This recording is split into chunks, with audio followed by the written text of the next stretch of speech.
Hey everyone! Today we're diving into the magical world above us, clouds! Ever wondered why clouds look so different? Why some bring rain while others float away harmlessly?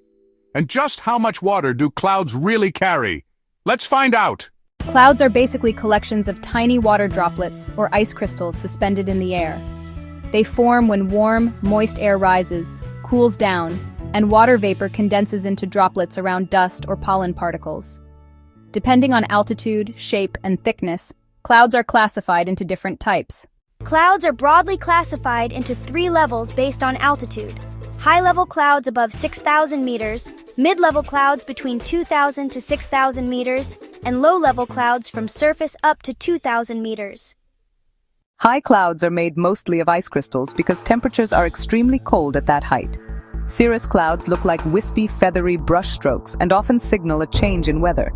Cirrocumulus appear as small, grainy patches or ripples, often looking like fish scales, called a mackerel sky. Cirrostratus are thin veil-like clouds covering the sky, often creating halos around the sun or moon. These float between 2,000 to 6,000 meters and are mostly water droplets, sometimes mixed with ice. Altocumulus appear as white or gray patches, often in groups, looking like cotton balls. Altostratus are gray or blue sheets covering the sky, usually thin enough for the sun to be dimly visible.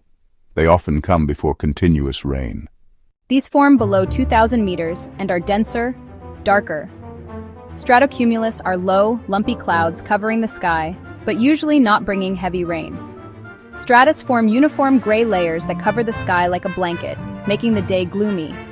Cumulus are white, fluffy, cotton-like clouds with flat bases, generally bringing fair weather.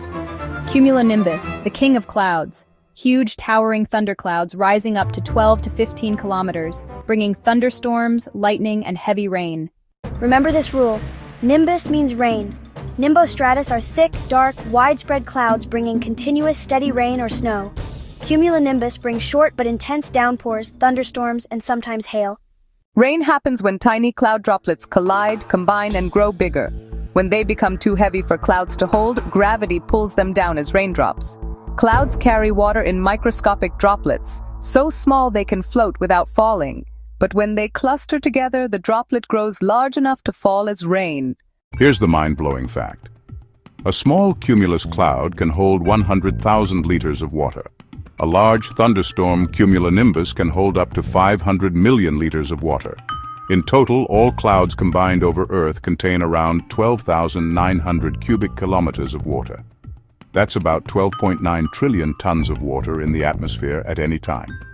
But compared to oceans, it's tiny. Oceans hold 1.35 billion cubic kilometers of water, which is millions of times more than clouds. So, next time you look up at the sky, remember, those fluffy clouds aren't just pretty shapes. They're massive water carriers, weather makers, and a key part of Earth's water cycle. From the wispy cirrus to the towering cumulonimbus, every cloud tells a weather story.